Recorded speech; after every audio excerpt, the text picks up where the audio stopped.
Single motor tayo papuntang Smith Volcano.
Pangalod. Buwan na.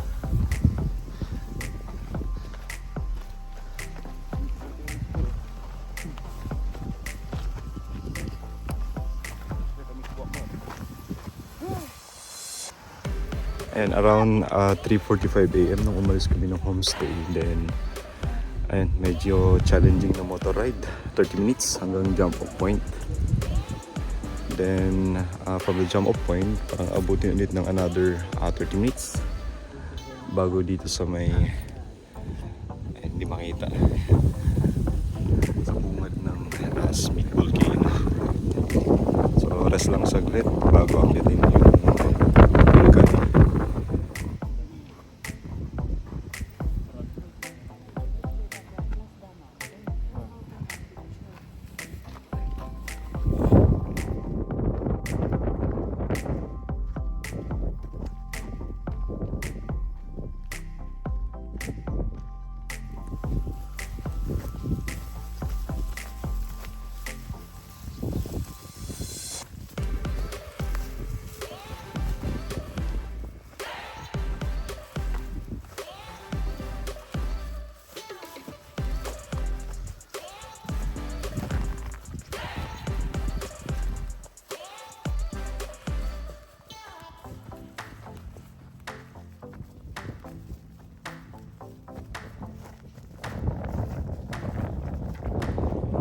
Around 5:20 AM nagsimula na kami mismong slope ng Bugis o Smith Volcano. And napakaganda lang nung view nung setting moon, papalubog na buwan. And then again kahapon, ito yung inakyat namin, si Chenta Bawasay.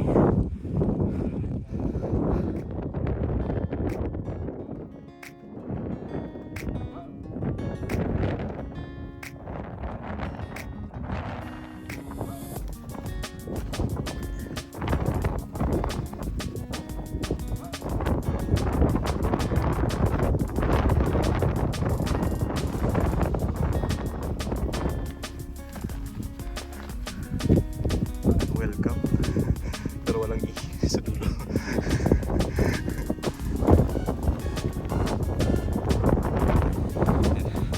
So far parang yung slope is around 30 to 45 degrees.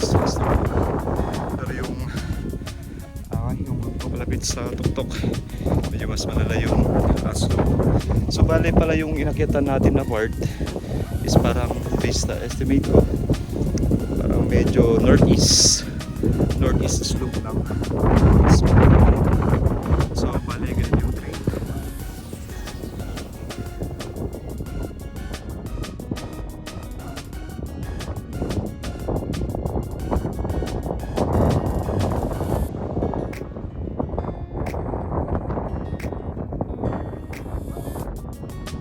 So yung slope na nito ngayon is around siguro 50 to 65 degrees.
Inabot na kami ng almost 1 hour bago marating itong crater ng Asmit Volcano.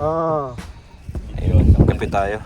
Yung akin bagit yung may sa alam mo taglet. Alam mo may sa ako. Nay pangamyangi.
red soil area.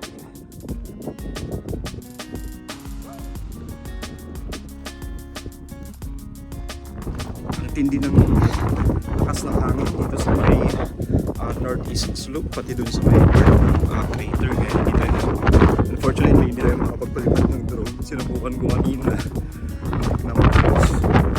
So in-explore natin ngayon yung I think this is southwest slope Smith Volcano. Medyo pula yung lupa dito.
At 29 and I find myself wondering what did happen to the last 10. I ran away with my life, fast forward, never turn back again.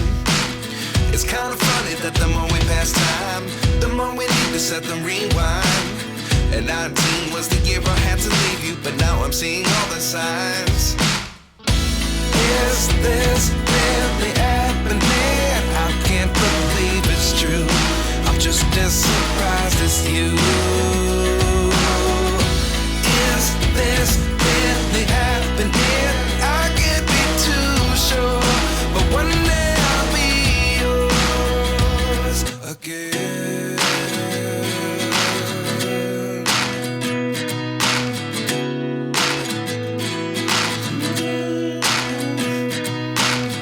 Life lessons come one in a dozen.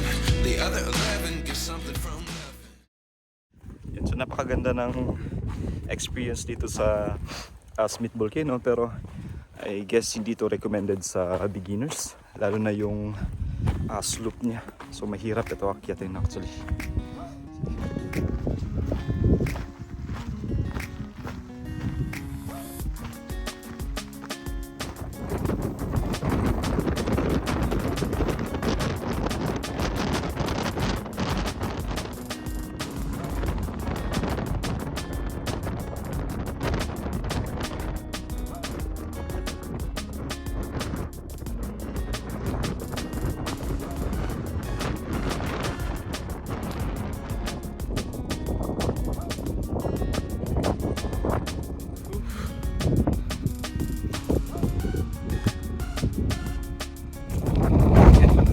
Inabot din tayo ng isang oras bago makababa dito sa base ng Smith Volcano. Regarding yun, so napakahirap lang talaga kasi mag-balance dahil dun sa slope, rocky slope talaga siya.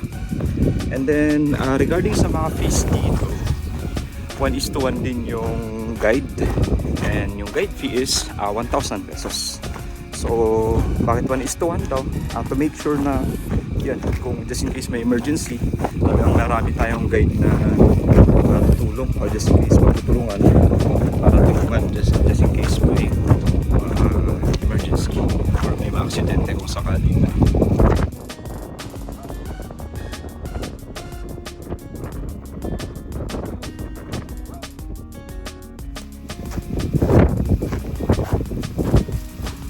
Dito sa may malapit sa base ng Smith Volcano, parang bakod, pero actually para siyang bakod ng mga bato, mga pinagpatong-patong na bato, serve as fence. Bakit pala aping as Jay? Baka kasi pastulan daw pala ng baka yan, kaya ang ginamit nilang pambakod ay eto, pinagpatong-patong nilang mga boulders ni Smith Volcano. Until next time, Smith Volcano.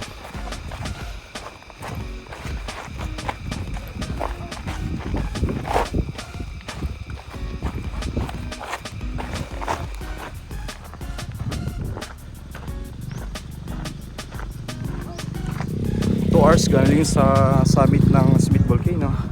Nakarating na kami kasi kami binabakan niya. Dito na kan? Ah, sige.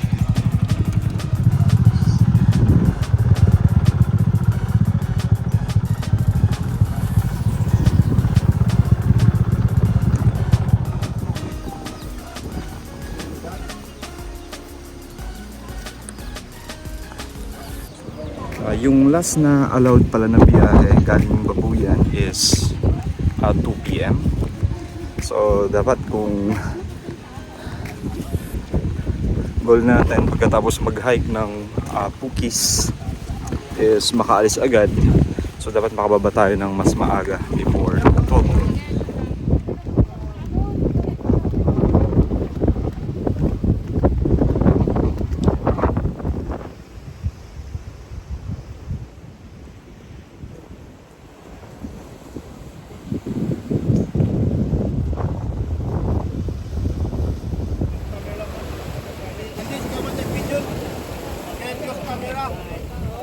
Message full.